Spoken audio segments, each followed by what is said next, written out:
Assalamualaikum warahmatullahi wabarakatuh. Baiklah, kita ketemu lagi di materi akuntansi dasar 2 ya, mengenai akuntansi aktiva tetap berwujud. Jadi kita akan pelajari bagaimana perolehan aktiva tetap berwujud, penyusutan aktiva tetap berwujud, dan penghentian aktiva tetap berwujud. Apa sih aktiva tetap berwujud itu?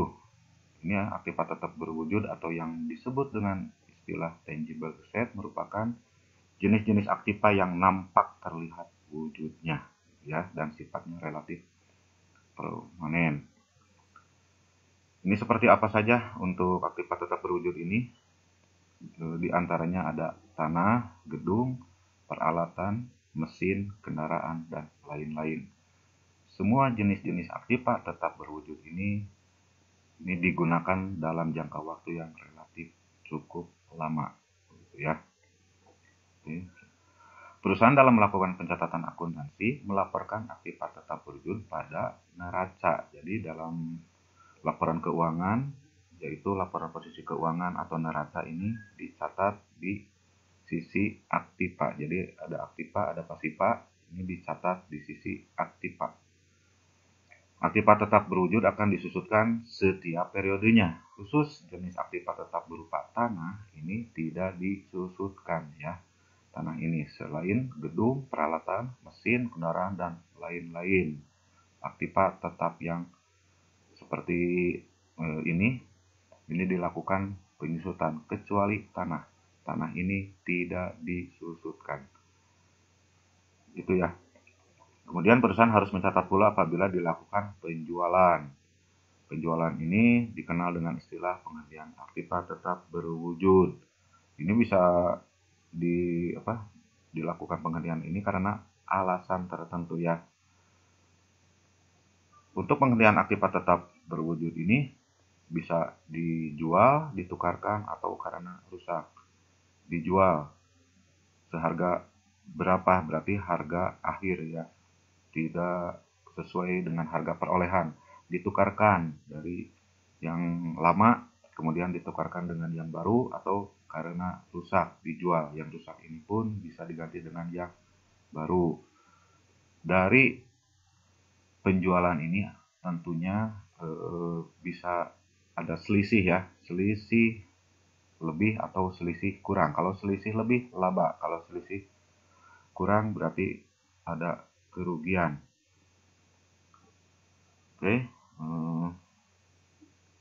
semua aktiva berwujud yang telah dihentikan ini seperti dijual, ditukarkan, atau karena rusak ini harus dihapuskan dari catatan pembukuan. Misalnya sebuah perusahaan memiliki mesin kemudian dijual, ini mesin tersebut harus dihapus bukukan. Kemudian jika ditukarkan, yang lama dihapuskan, yang baru dimasukkan. Demikian juga yang rusak, ini harus dihapus bukukan. Oke, kita akan membahas ini ya untuk materi kali ini, yaitu perolehan aktiva tetap berwujud, penyusunan aktiva tetap berwujud, dan penghentian aktiva tetap berwujud. Lanjut, kita ke akuntansi perolehan aktiva tetap berwujud.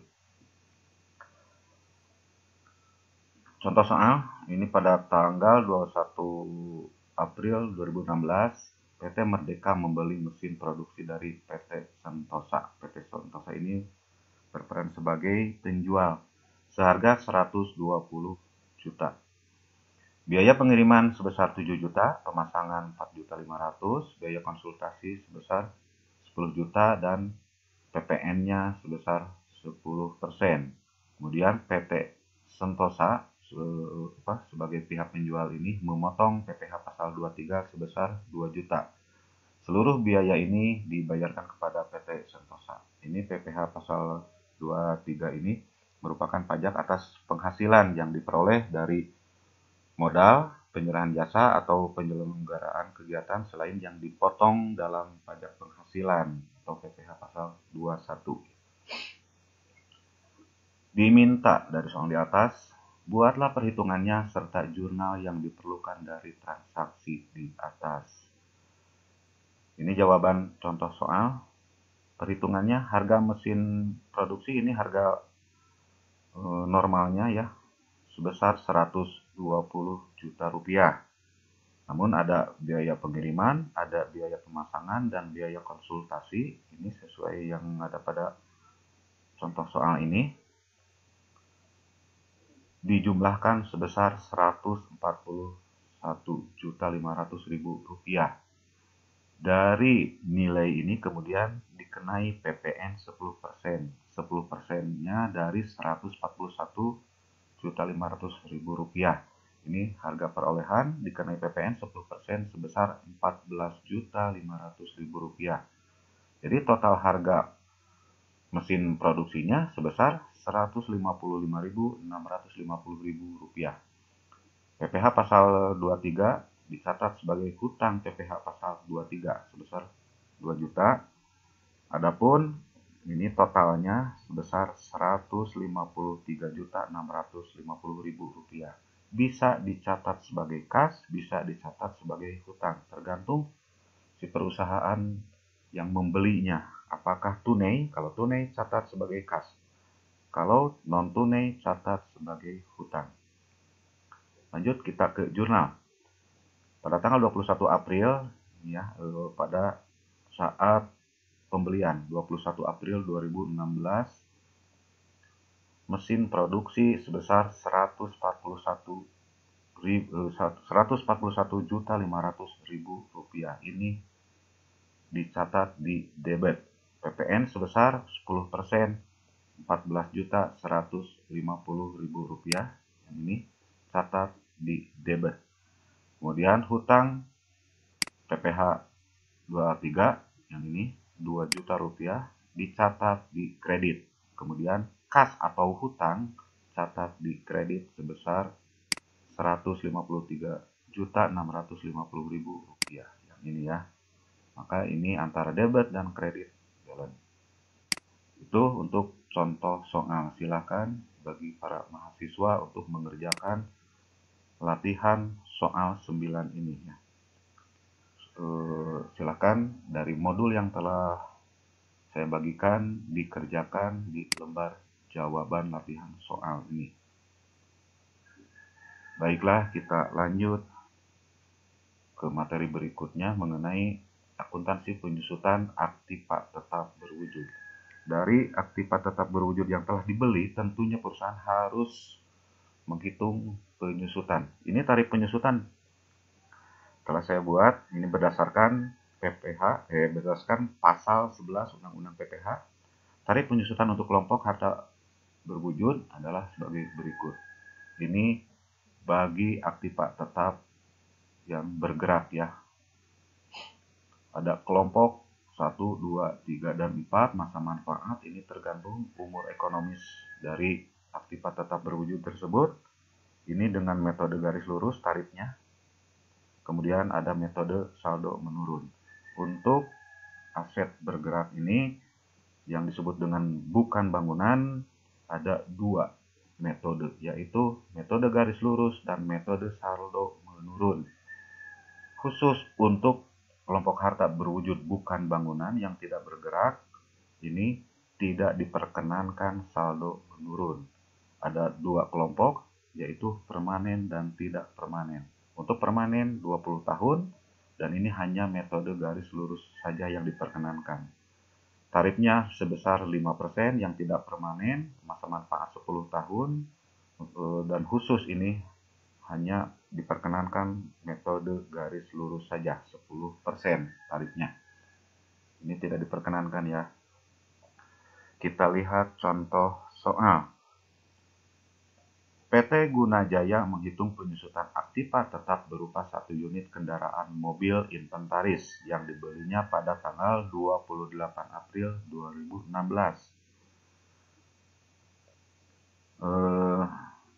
Harga perolehannya sebesar 135 juta rupiah.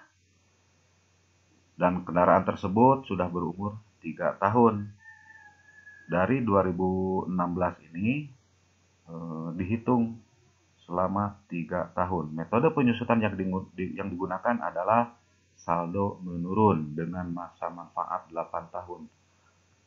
Diminta buatlah tabel perhitungan penyusutan selama 8 tahun, berapa masing-masing beban penyusutan dan akumulasi penyusutannya selama 3 tahun. Buatlah jurnal penyesuaian per 31 Desember selama 3 tahun. Jadi kalau per 31 Desember ini dari 2016 berarti 2018 ya, 2018 3 tahun. Masa manfaat 8 tahun. Masa manfaat 8 tahun dengan saldo menurun ini berarti masuk ke kelompok 2. Masa manfaat 8 tahun metode metode saldo menurun yang digunakan sebesar 25%. Ini tabelnya sudah saya buat. Saldo menurun dengan tabel yang telah dibuat bisa kita lihat di sini mulai dari tahun 2016 sampai dengan tahun 2024 ini sebanyak 96 bulan, 8 tahun. Dan perhitungan penyusutannya ini sampai dengan 2018 di soal ini ya. Tapi untuk tabel ini harus dibuat sampai dengan masa manfaat atau umur ekonomis sampai dengan 2024. Contoh di sini ya. Bagaimana cara perhitungan ini? Kita lihat. Ini saya sudah buat di Excel. Tahun 2016 ini mulai dari bulan Mei ya, karena pembeliannya kan April. Jadi dihitung penyusutannya mulai bulan Mei. Tahun 2016 ini hanya 8 bulan, yaitu bulan Mei sampai dengan Desember.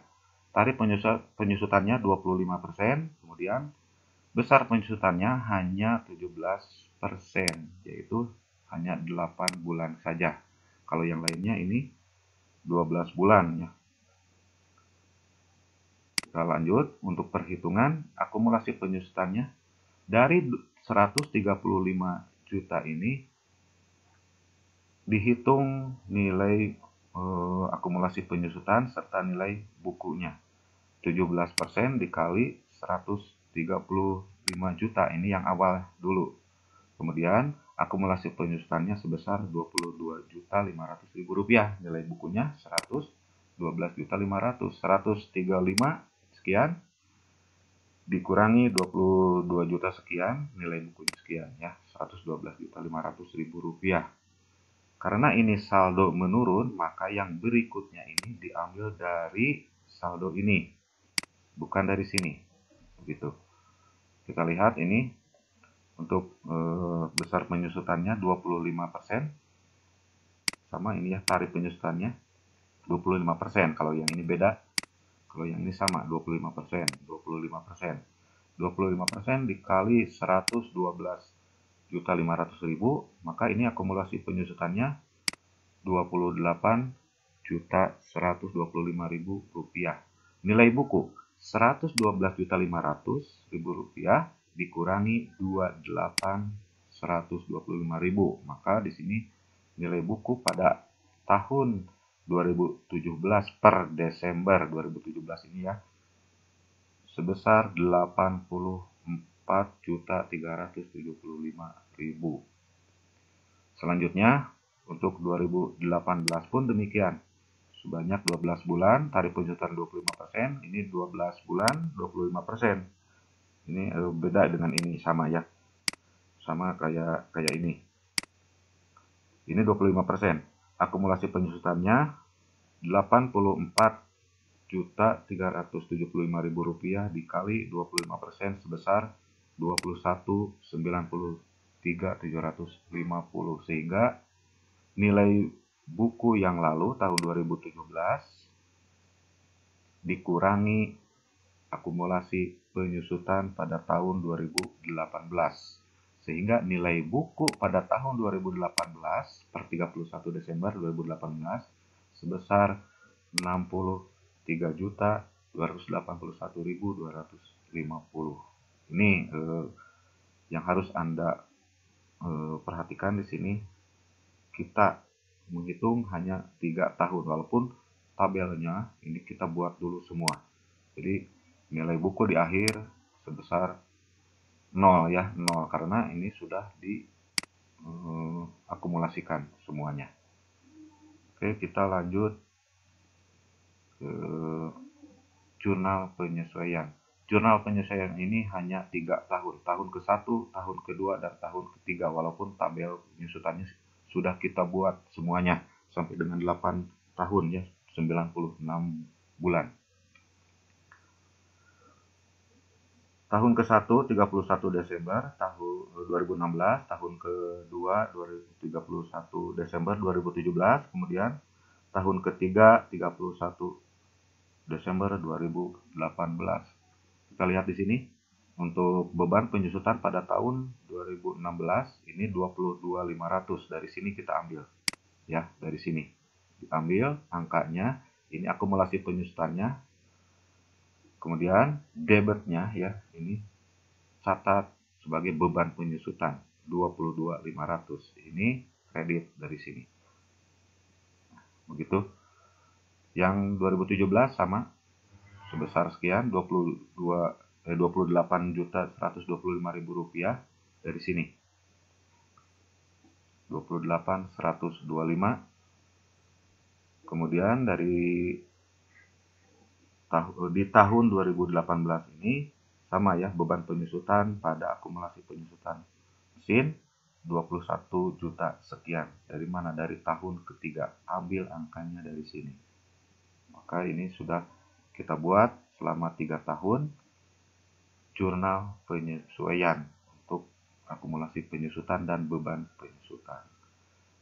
Silahkan bagi Anda di modulnya kerjakan soal ini ya, soal ke-10. Ini lembar jawabannya, silahkan diisi. Baiklah, yang ketiga kita akan bahas mengenai akuntansi pengertian aktiva tetap berwujud. Kita lihat di contoh soal ini. Dari contoh soal kita lihat bahwa PT Guna Jaya ini sebagai pemilik aktiva berupa kendaraan ya, yang telah dibelinya pada tahun 2016, tanggal 28 April yang lalu, sebesar 135 juta rupiah. Pada tanggal 12 Februari 2019 menjual dengan harga 80 juta. Jadi ini bagaimana untuk melihat bagaimana apakah si PT Guna Jaya ini dari kegiatan menjual sebesar 80 juta ini apakah laba atau rugi. Dari contoh ini buatlah perhitungan dari transaksi di atas. Kemudian untuk melakukan perhitungan perhatikan tabel penyusutan PT Guna Jaya yang ini, yang telah saya jelaskan sebelumnya ya. Baiklah, kita lihat untuk soal ini. Yang ketiga, buatlah jurnal yang diperlukan. Nilai buku kendaraan, ini untuk perhitungannya.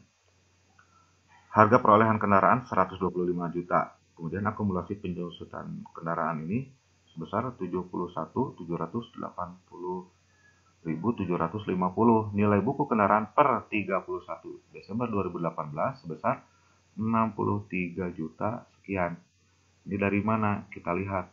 Kenapa sih pada tanggal 12 Februari tahun 2019 ini dihitungnya hanya sampai dengan Desember 2018, karena ini kan perhitungannya tahunan, maka perhitungannya harus nilai buku pada akhir tahun, yaitu 31 Desember 2018. 71 juta sekian, kita lihat dari sini tarif penyusutan, maaf untuk tabel penyusutan. Ini tahun 2018. Untuk penyusutannya kita hitung dari sini, dijumlahkan 2016, 2017, 2018, ini semua ditotalkan selama 3 tahun, sehingga akan terlihat di sini nilai bukunya di akhir 2018 sebesar 63 juta sekian. Ini semua dijumlahkan sehingga untuk penyusutannya sebesar 71.718 sekian. Maka di sini untuk nilai buku tahun 2018 sama dengan yang di atas sebesar 63 juta sekian. Sekarang kita lihat di sini untuk perhitungan penjualan kendaraan. Uang yang diterimanya 80 juta. Untuk nilai bukunya sampai dengan 31 Desember 2018 sebesar 63.281.250, sehingga ada selisih lebih. Maka ini diakui sebagai laba penjualan. Laba penjualan kendaraan sebesar 16 juta sekian.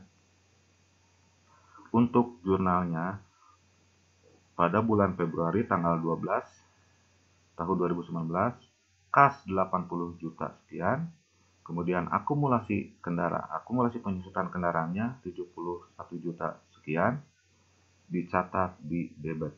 Selanjutnya yang dicatat di kredit adalah kendaraan dan laba penjualan kendaraan. Kendaraan 135 juta sekian, kemudian laba penjualannya 16 juta sekian.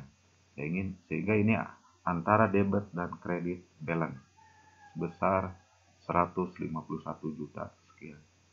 Itu ya untuk contoh soal dari akuntansi pengertian aktifat tetap berwujud. Sekarang Anda bagi para mahasiswa kerjakan latihan soal 11 ini ya untuk Nyonya Seni. Silakan dikerjakan di modul yang telah saya bagikan. Oke, itulah ya untuk soal 11.